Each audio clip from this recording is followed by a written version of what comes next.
Last year, I hired a gardening company to completely transform our out-of-control overgrown garden. Today, I will tell you about the experience, walk you through the decision-making and design process, show you the transformation step by step, and reveal how our garden looks today, 1 year later.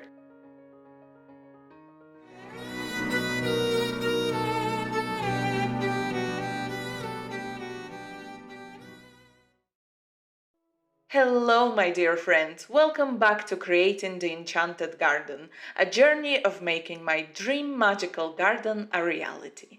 First, I want to briefly touch on reasons why my husband and I made the decision to hire a company to transform our garden for us. If you are a lovely viewer on this channel, you would know that I usually choose the DIY route, so this decision was unusual. In short, we made several attempts of working on it ourselves, but because the house renovation was taking so much of our time, we didn't keep up with the garden. So whatever we did was in vain, because it would literally get taken over by weeds within a week. Our ideas and wishes for our garden were quite ambitious and would require hard landscaping, meaning using heavy machinery. And lastly, we had a drainage problem that needed to be addressed. Our garden is on a slight slope, so when it rained heavily, all of the water would rush down towards the house. And it's just not a good thing. And so, with all of the above combined, we realized that this job is way beyond our expertise and we should hire professionals. The process of finding a company can be quite intimidating, so here's my advice. I recommend looking up companies in your local area, reading reviews, looking at their work, and getting at least 3 of your top choices to come around, have a chat about your ideas, give you a brief quote and a time frame. That's exactly what we did. And choosing the one we went with was actually quite easy. They made the best impression, they were absolutely thrilled about our ideas, and the proposed timeline really worked for us. The quote, on the other hand, was the highest, however, the promise of what will be done was the best. And because my husband and I saved so much money doing the house renovation ourselves, we could go ahead with this option.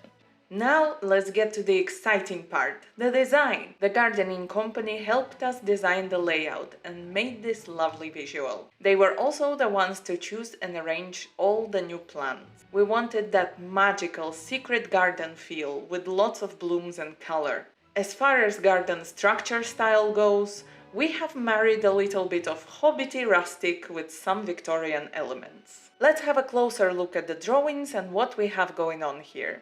In place of the old patio, we are getting an outdoor kitchen, completed with a barbecue and pizza oven, a bar table, counter space and cabinets, a sink and a beer fridge, all under a large oak gazebo. My husband is a very talented and a very passionate chef.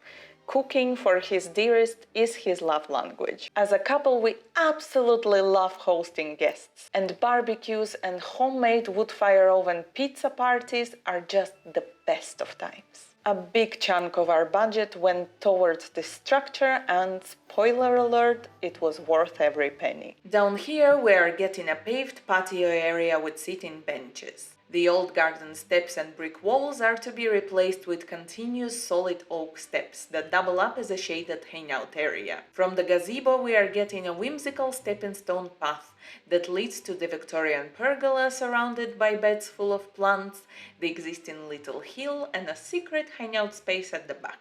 To the left we will have the foundation for our greenhouse and an edible plant patch, followed by more decorative plant beds. We are keeping the plant bed at the back and simply getting it cleaned up and framed in wood. The rest is a lush turf lawn for our dogs to play on. Together with all of this, we were getting all of our fence panels replaced, our slope and drainage issue sorted out, a trench drain and irrigation system being installed, old structures being destroyed and removed, those huge raised beds at the back being dug away, the garden being lit up by carefully designed lighting placement, several trees being removed, and a foundation for my workshop being made in place of the old summer house. If you have missed the pre-transformation garden tour, pause this video, go ahead and watch it, and come back. We have booked the job in winter to start in May of last year. It was to be completed within a month and a half so that we could enjoy our new garden for the rest of the summer. And so May came, the works began, and the old garden was destroyed very quickly. The works were on 5, sometimes 6 days a week, starting at 7 a.m. As someone who is quite socially anxious, I must admit it was quite difficult for me to always have people around the house, even though they were all really lovely and considerate. We let the workers have access to the kitchen as well as the bathroom, of course. Just as quickly as everything was destroyed, the new structures started emerging. It was so satisfying to see everything transform day by day. The carpenter who custom built our gazebo did a beautiful job. He prepared every single piece of oak back in his workshop and was putting it together on site. And as you watch the transformation progress, let's talk about ways to cut costs on a project like this. I will be honest with you, this whole project was very expensive. But we found many ways to save money and significantly reduce the overall cost. The paving that went under the gazebo is York stone that our old patio had. We reused it and had to only purchase a couple of additional slabs. The rest of our paving is once again reused from the old garden. The old concrete blocks were broken and laid back down as crazy paving. We sourced all the lighting fixtures ourselves from eBay as well as the Victorian pergola. I believe it must have been the last one that the seller had left over, so it was basically half of the original price compared to other places the same model was sold on. My friend helped me to spray paint it black as it came unpainted.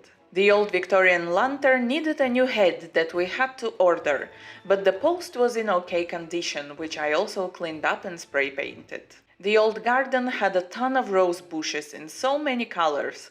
All of them were dug up by the gardeners and were kept safely and cared for by them to return back into our garden later. We also kept lots of existing plants that we liked, some in their original position and some were moved to a new spot where it was possible. We also chose a very basic fence panel style and got a different, less expensive carpenter to build our greenhouse shed and my workshop on prepared foundations later on. Some ideas, like the secret fire pit hangout area, we scrapped. I have opted to stain and varnish the cabinets in the outdoor kitchen myself, as well as treat the wood with a weather protective coat. There are many creative ways to reduce cost without sacrificing quality. And I always recommend putting quality as the first priority because it guarantees longevity. The most exciting day for me was the planting day. We had so many people working in the garden on that day, so I have been filming them from the window like a total creep.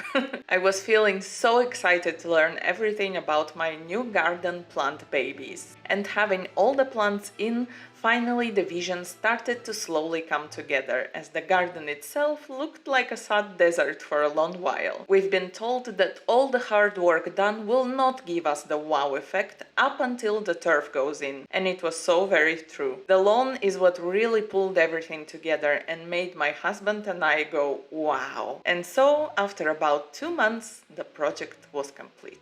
But there's always a but, isn't there? Just like with any other renovation, we had some problems. An insane amount of rain poured within a week and our house was suddenly surrounded by a river, just like a medieval castle. So the company had to find time to come back and completely redo the drainage system they put in. Luckily, they did that free of charge. We also had to add a drain to the gazebo because the water would creep into our wood storage area. This was a cost we didn't plan for, but it had to be done. As the rain stopped and the heat wave started immediately after, we had to run our irrigation system daily for our thirsty establishing lawn. Otherwise, it would have died. But with that, the plant beds that didn't yet dry out from all of the rain became waterlogged. And unfortunately, a considerable amount of new plants and some pricey trees have eventually died. You win some, you lose some. That's life. And here is how the garden looks today.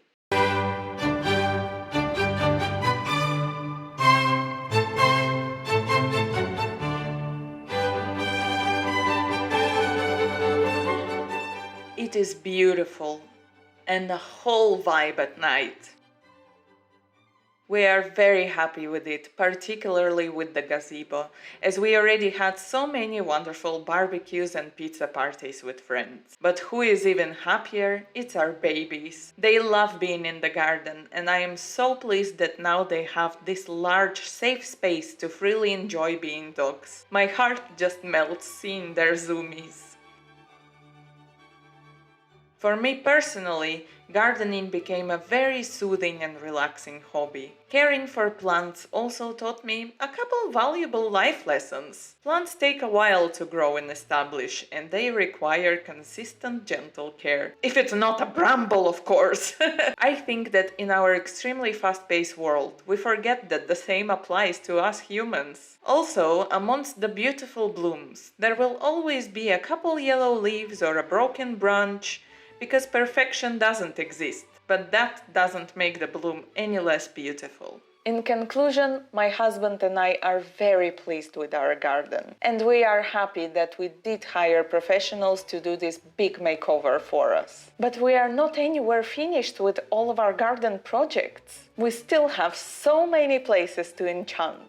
The nettle-filled hill was cleaned up by the gardeners but otherwise left alone, and I will be turning it into the cutest hobbity magical hill ever. The back plant bed is again going a little wild and filling up with my worst enemy, the bramble, and needs a big planty makeover. We will be DIYing the greenhouse and the workshop. We will be furnishing, decorating, planting, and continuing to work on our garden and hopefully inspire you. So stay for the ride.